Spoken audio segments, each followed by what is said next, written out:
अस्सलाम वालेकुम जी, आपका होस्ट सैयद अहमद अली ज़ादा आपकी खिदमत है। हादर हमारा यूट्यूब और फेसबुक चैनल यह है पाकिस्तान देख रहे हैं लाखों करोड़ों दुरूद साहब हज़रत मोहम्मद मुस्तफ़ा सल्लल्लाहु अलैहि वसल्लम और आले मोहम्मद पर अंसार अब्बासी साहब बड़े मोस्ट सीनियर तीन सहाफ़ी। डेफिनेटली इस वक्त जो तरीके साहब की सिचुएशन है वो एक जिस तरह से उन्होंने बयान किया है, इसके बाद मुझे भी कुछ मामला एक्चुअली समझ आते नज़र आ रहे हैं। उधर जी IG इस्लामाबाद और DC इस्लामाबाद अभी तक कहने के बावजूद उनको अभी तक हटाया नहीं गया। किसी की ना की जिद बन गई, किसी की जिद बन गई हुई है ये दोनों कि इनको नहीं हटाना, वो मैंने आपको खबर देनी है। मगर सबसे पहले जी तहरीक इंसाफ के चेयरमैन और साबका के वज़ीर आज़म इस्लामी जमहूरियत पाकिस्तान, बल्कि बानी तहरीक इंसाफ चेयरमैन तो भी नहीं है, चेयरमैन तो बैरिस्टर गौहर अली साहब है, तो वो एक रिदम सा बना होता है। तो उन्होंने जी डेफिनेटली आप जानते हैं कि तहरीक इंसाफ ने ABC प्लान रखा हुआ था कि A प्लान हुआ तो क्या करेंगे, नाकाम B हुआ नाकाम, C हुआ नाकाम। तो A प्लान के तहत डेफिनेटली 2434 जो हैं वो दरखास्तें दायर की थी सूबाई और कौमी में। 859 सीटें हैं पूरे पाकिस्तान में जिसमें सूबाई और कौमी है, मगर 2434 सीटें टोटल जो है वो कागजात जमा करवाए, जिसमें से 1000 से प्लस 1000 से प्लस जो है वो कागजात रिजेक्ट होते हैं तहरीक इंसाफ के।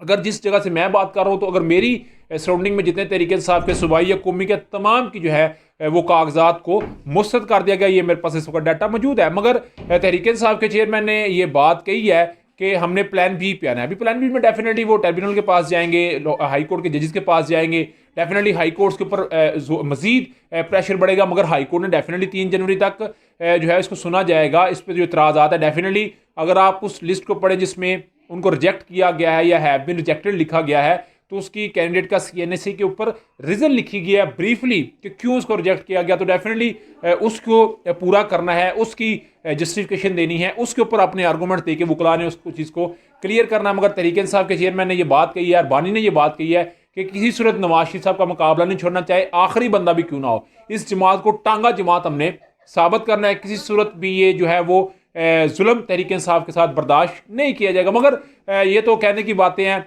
क्या कहा जा सकता। मगर तहरीक इंसाफ इस वक्त अपने आप को मेंटल तौर के ऊपर वो बहुत ज़्यादा स्ट्रेस के अंदर है, क्योंकि डेफिनेटली स्ट्रेस में तो आना है, क्योंकि इस वक्त उनके जो हालात हैं वो बिल्कुल उनके लिए साजगार नहीं। इस वक्त हालात उनके लिए बिल्कुल जो है वो उस तरह नहीं जिस तरह के होने चाहिए थे। मगर ये एक खबर थी तो ये मेरा काम था जो आपके साथ बयान करना। मगर कल वर्किंग हफ्ता शुरू हो रहा है, तो कल के दिन मजीद आपके साथ कुछ जो है वो चीज़ें आप देखिएगा क्लियर होती है, आपको नजर आएंगी। उधर जी IG इस्लामाबाद अकबर साहब और मेमन साहब जो DC हैं उनको लगता है हटाया ना हटाना जिद बन चुका हुआ है। इलेक्शन कमीशन ने इनको कहा कि इनको हटाएं, अभी तक नहीं हटे। डेफिनेटली इलेक्शन कमीशन ने अपॉइंट किया हुआ था, तो इलेक्शन कमीशन ने ओपन कोर्ट में इनकी हायरिंग का फैसला कर लिया, जिसमें चारों सूबाई जो है चीफ इलेक्शन कमीशन होंगे, अपना उनका पूरा एक कैबिनेट होगी। मगर याद रखिएगा IB ने एक रिपोर्ट दी है कि इस वक्त मुल्क के अंदर सिक्योरिटी के ऐसे हालात हैं कि IG इस्लामाबाद को और DC इस्लामाबाद मेमन साहब को नहीं हटाया जा सकता। IG इस्लामाबाद ने अपनी सिक्योरिटी के लिए हालात ख़राब होने की वजह से बुलेट प्रूफ जो है वो गाड़ी मांग ली कल, उसके ऊपर डेफिनेटली उन्हें प्रोवाइड तो करनी है। मगर ये वजारत दाखिला ने राना सलाउल्लाह साहब ने इनका जो है वो प्रॉपर एक जो है नोटिफिकेशन दिया कि जी बिल्कुल इन्हें अपॉइंट होना चाहिए, तो अभी वो हट नहीं रहे। तो इनकी किसी की ना की खातर इलेक्शन कमीशन में वो क्या मामला बनेगा। मगर इस वक्त वो टिक टका के ब्यूरोक्रेसी के अंदर मौजूद है, उनको मेरा ख्याल है हराने वाला कोई नहीं। तहरीक साहब जो है इस वक्त पूरे सरापा एहतजाज है, मगर मेरा ख्याल है उनकी बात भी सुनी नहीं जा रही। उनकी क्यों इस वक्त सुनी जाएगी। मगर इलेक्शन कमीशन को भी इस वक्त आंखें दिखाई जा रही है, मगर इलेक्शन कमीशन इसी ओपन हेयरिंग में क्या फैसला करेगा, उनके मुस्तकबिल का क्या फैसला होगा, डेफिनेटली एक बड़ा सवाल होगा। तीसरी बड़ी बात जी डेफिनेटली तहरीक इंसाफ की इस वक्त जो सिचुएशन है वो अगर सीनियर सहाफ़ी या कोई ऐसा बंदा बात करे जिसके डायरेक्ट रिलेशन है बड़ेकर के साथ, तो डेफिनेटली बात आपको भी समझ आएगी, मुझे भी समझ आएगी। तो अंसार अब्बासी साहब ने कहा है इस वक्त तहरीक इंसाफ मिलिट्री इस्टेब्लिशमेंट के बगैर, पहली बात तहरीक इंसाफ के वर्करों को फौज महालफ बयानिए से पीछे हटाए बगैर इलेक्शन में आ रही है। यानी कि वो मिलिट्री इस्टेब्लिशमेंट से कोई उनका रब्ता नहीं है।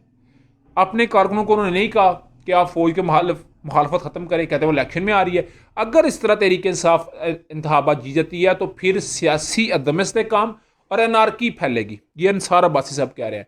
उन्होंने कहा जी 9 मई की मजम्मत करनी पड़ेगी अगर मगर के बगैर। आप जानते हैं तहरीक इंसाफ के बानी ये बात कहते नजर आए कि अगर मगर अगर मगर, तो उन्होंने कहा जी नहीं, 9 मई की मजम्मत करनी पड़ेगी अगर मगर के बगैर। मेरा ख्याल अगर इस पे अमल हो जाता है मिलिट्री इस्टेब्लिशमेंट से, फौज महालफ बयानिए से और 9 मई की प्रॉपर मजम्मत होती है, तो अंसार अब्बासी साहब कहना ये चाह रहा है कि तहरीक इंसाफ के हालात बेहतर हो सकते हैं। आपका समय था, मुझे लाजमी कमेंट बॉक्स में शेयर कीजिएगा। बाकी वीडियो पसंद है, सब चैनल को लाइक सब्सक्राइब अपने दोस्तों शेयर कर लीजिएगा। नेक्स्ट वीडियो तक के लिए होस्ट को जल्दी अल्लाह ताला आपका हमें नसर। अस्सलाम वालेकुम।